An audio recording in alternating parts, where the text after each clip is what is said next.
के विभिन्न भागों का रूपांतरण। इस वीडियो में पौधों के विभिन्न भागों का रूपांतरण, जड़ों का रूपांतरण, तने का रूपांतरण, पत्तियों का रूपांतरण और आरोहण।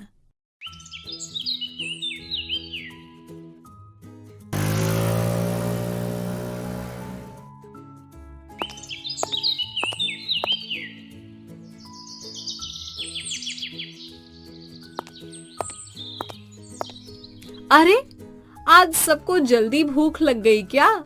अभी तो भोजन अवकाश का समय भी नहीं हुआ है, तो फिर तुम सब रसोई घर के पास क्या कर रहे हो? नमस्ते दीदी। नमस्ते प्यारे बच्चों। दीदी देखो, आज आलू और शलजम की सब्जी बन रही है। अच्छा, तो फिर बताओ ये पौधे के कौन से भाग हैं? आपने हमें बताया था कि मूली एक जड़ होती है। आलू भी जमीन के अंदर ही उगता है, तो ये भी एक जड़ ही होगा।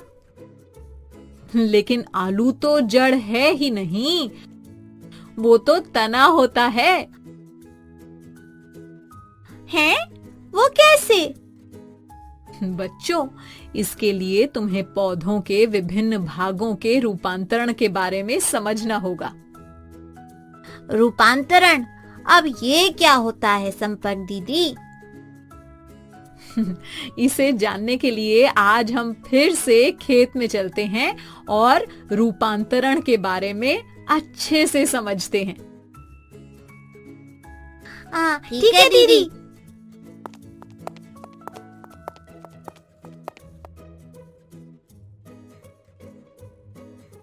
संपर्क दीदी, अब बताइए क्या होता है रूपांतरण? बच्चों, रूपांतरण का मतलब है रूप बदलना। इसको ऐसे समझो कि कभी-कभी पौधों के कुछ भागों को अपने सामान्य कार्यों के अलावा कुछ और अन्य कार्य भी करने पड़ते हैं। जिस भाग को अतिरिक्त कार्य करना पड़ता है, उसका रूप बदल जाता है। इसे ही रूपांतरण कहते हैं। अंग्रेजी में इसे मॉडिफिकेशन कहते हैं, समझे ना? अच्छा दीदी। पौधों में अक्सर जड़, तना और पत्तियां रूपांतरित हो जाती हैं। पौधों के जो भाग रूपांतरित होते हैं, उन्हें रूपांतरित अंग कहते हैं। सबसे पहले बताओ, जड़ का क्या काम है? जड़ तो मिट्टी से पानी और खनिज लवण सोखती है। हाँ सवाली, लेकिन कुछ पौधों में जड़ भोजन को इकट्ठा भी करती है, यानी भोजन का संग्रहण करती है। ऐसे कौन सी जड़ें हैं संपर्क दीदी? मूसला और रेशेदार दोनों ही जड़ों में रूपांतरण होते हैं खोजी। चलो पहले मूसला जड़ों में रूपांतरण के बारे में बताती हूँ। रुको, मैं तुम सबको दिखा ही देती हूँ। मूली? हाँ सवाली, मूली जड़ तो है, लेकिन भोजन संग्रहित करने से ये मोटी हो जाती है। इसका रूप बदल जाता है, रूपांतरण हो जाता है। देखो, मूली बीच में से मोटी और शीर्ष तथा आधार की ओर से पतली है ना? ऐसी जड़ों को तरकु रूप यानी फ्यूजिफॉर्म जड़ें कहते हैं। कौन सी जड़ है दीदी? फिर से सुनो, तरकु रूप जड़। मूली देखकर तो खोजी को अपनी पसंदीदा सब्जी याद आ गई होगी, क्यों खोजी? हाँ दीदी, गाजर। पता है खोजी, गाजर भी भोजन का संग्रहण करने के लिए ही रूपांतरित होती है। ये ऊपर से थोड़ी मोटी है और नीचे से पतली। गाजर शंकु के आकार की होती है, इसलिए इन्हें शंकु रूप यानी कॉनिकल जड़ें कहते हैं। संपर्क दीदी, शलजम भी मूसला जड़ ही होती है ना? शाबाश सवाली। लेकिन इसका आकार मूली और गाजर से बिल्कुल अलग होता है, बिल्कुल एक कुंभ यानी घड़े की तरह। इसीलिए इस प्रकार की जड़ों को कुंभी रूपी यानी नैपी फॉर्म जड़ें कहते हैं। ये तो याद रहेगा, घड़े जैसी कुंभी जड़। हाँ खोजी, चलो अब रेशेदार जड़ों की बारी। अब इनमें रूपांतरण देखते हैं। ये भी भोजन इकट्ठा करती हैं। हाँ सवाली, रेशेदार जड़ें भी भोजन इकट्ठा करने के बाद फूल जाती हैं और कंद का रूप ले लेती हैं। ये दो प्रकार की होती हैं, पुलकित जड़ें और कंदिल जड़ें। इनमें क्या अंतर है दीदी? बच्चों, पुलकित यानी फूला हुआ। तो जब बहुत सारी रेशेदार जड़ें तने के आधार से गुच्छे के रूप में निकल जाती हैं, तो उन्हें पुलकित या फैसिक्यूलेट जड़ें कहते हैं। डहेलिया की जड़ रूपांतरण के बाद पुलकित जड़ बनती है, फूली फूली जड़ें। और दूसरा प्रकार? कंदिल यानी ट्यूबरस जड़ें। भोजन संग्रह के बाद फूलकर कहीं से मोटी और कहीं से पतली हो जाती हैं। इनका कोई निश्चित आकार नहीं होता। इसे तो तुम सब अच्छे से पहचानते होगे। शकरकंद इसी का एक उदाहरण है, समझे? शकरकंद? हाँ, एक बात और, तुम सब ने बरगद का पेड़ देखा है ना? हाँ दीदी। तो ये भी देखा होगा कि उसकी शाखाओं से कुछ रस्सी जैसी संरचनाएं नीचे की ओर लटकी हुई होती हैं। हाँ दीदी, वो तो जमीन तक पहुंचकर जमीन के अंदर चली जाती हैं। पता है बच्चों, ये रस्सी की तरह दिखने वाली संरचनाएं भी रूपांतरित जड़ें ही हैं और ये जमीन के अंदर जाकर अन्य शाखाओं को सहारा देती हैं। समझ गए ना? ये भी भोजन इकट्ठा करती हैं क्या? नहीं नहीं, इनमें रूपांतरण पेड़ को सहारा देने के लिए होता है। चलो अब सीखेंगे कि तनों में कौन कौन से रूपांतरण होते हैं। जैसे आलू में? हाँ, बताया था ना, आलू तना होता है। बच्चों, जब तना भोजन संग्रहित करता है तो कुछ समय के बाद ये मांसल यानी गूदेदार रूप लेकर भूमिगत तने के रूप में बढ़ने लगता है। लेकिन क्योंकि ये होता to तना ही है, इसलिए इसमें पर्व संधियां, शल्क पत्र और कलिकाएं निकल आती हैं। हाँ दीदी, जो कि तने के भाग होते हैं, है ना? हाँ बच्चों, आलू की आंख यानी गड्ढों में उगी हुई कलिकाओं को तुम सब उसमें देख सकते हो। लहसुन में भी शल्क पत्रों को तुम आसानी से देख सकते हो। संपर्क दीदी, तो लहसुन भी रूपांतरित तना ही है।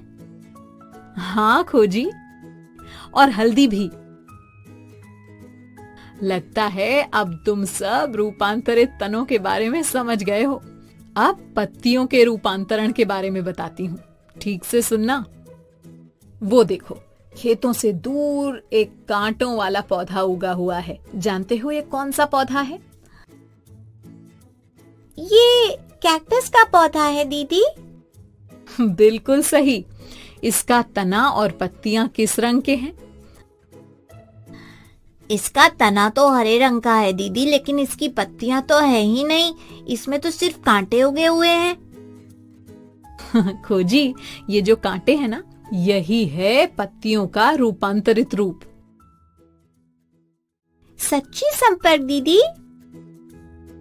हाँ सवाली, ये पौधा अक्सर कम पानी वाले स्थान पर उगता है, इसलिए इसका तना रूपांतरित होकर गूदेदार हो जाता है, जो पानी का संग्रहण करता है और पत्तियां कांटों में रूपांतरित हो जाती हैं।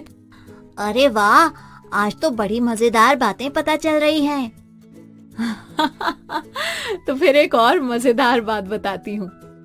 क्या दीदी? पत्तियों का एक ऐसा रूपांतरित रूप भी है जो कमजोर तने वाले पौधों को ऊपर चढ़ने में भी सहायता करता है। हैं? वो कैसे दीदी? बच्चों, खेत में लगी हुई उस खीरे की बेल को देखो। इसका तना बहुत ही कमजोर और नाजुक होता है, जिसकी वजह से ये ऊपर नहीं उठ पाती।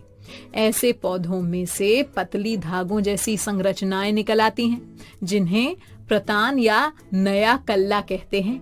अंग्रेजी में इन्हें टेंड्रिल कहते हैं। ये प्रतान ही पत्तियों का रूपांतरित रूप होते हैं। हाँ दीदी, देखो इस बेल में से भी प्रतान निकले हुए हैं। पता है बच्चों, प्रतान किसी पेड़ या वस्तु पर लिपट जाते हैं और फिर पौधे उस पेड़ या वस्तु का सहारा लेकर ऊपर चढ़ जाते हैं। अच्छा, तो इसीलिए खीरे की बेल के पास लकड़ियों को जमीन में गाड़ा जाता है ताकि प्रतान उनसे लिपट सके। हाँ सवाली, सही कहा। पता है बच्चों, करेला, लौकी, अंगूर आदि की बेलें सब ऐसे ही कोमल तने वाले पौधे हैं। इनमें पत्तियां आरोहण यानी ऊपर चढ़ने के लिए अपना रूपांतरण कर लेती हैं। तो बच्चों, आज हमने पौधों के रूपांतरित भागों के बारे में जाना। तुम सब समझ गए ना? हाँ दीदी। तो अब मेरे कुछ सवालों के जवाब दो। जल्दी जल्दी अपने आसपास देखो और किसी ऐसे पौधे को पहचानो जिसमें जड़ों का रूपांतरित रूप दिख रहा हो। दीदी, ये जो गन्ने के पौधे हैं ना, इनमें पौधों को सहारा देने के लिए जड़ें तने में से उगी हुई हैं। यही तो है जड़ों का रूपांतरित रूप। शाबाश सवाली, सही बताया तुमने। अब कुंभी रूप जड़ का एक उदाहरण बताओ जल्दी से। चुकंदर कुंभी रूप जड़ है दीदी। हाँ बिल्कुल ठीक। अच्छा, अब ये बताओ कि प्याज किसका रूपांतरण है? वो भी गोल घड़े की तरह ही होता है, तो वो भी कुंभी रूप जड़ ही है दीदी। नहीं खोजी, प्याज भूमिगत तना है। सच्ची दीदी? वो गोल प्याज तना होता है क्या? हाँ बच्चों, जब हम प्याज को बीच में से काटते हैं तो हम उसके शल्क पत्रों को परतों के रूप में देख सकते हैं। अच्छा, अब कुछ ऐसे कमजोर तने वाले पौधों के नाम बताओ जो प्रतानों की मदद से ऊपर चढ़ते हैं। संपर्क दीदी, खीरे और अंगूर की बेलें ऐसे ही पौधे हैं। और दीदी, तुरई की बेल में भी प्रतान होते हैं।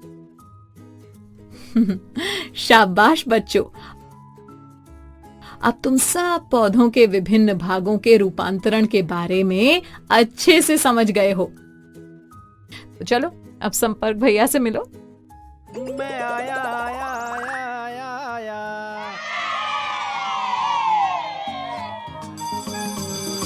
ओके बच्चों, बाय बाय बाय। बच्चों, अब मैं जाती हूँ, कल फिर मिलने आती हूँ। इंग्लिश में अब होंगी बातें, मैथ सीखेंगे हंसते गाते।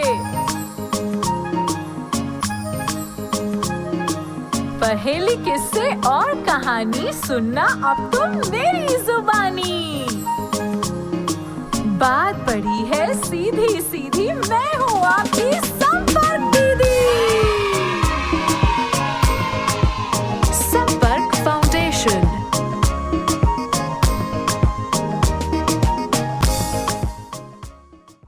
आपको ये वीडियो देखकर मजा आया ना?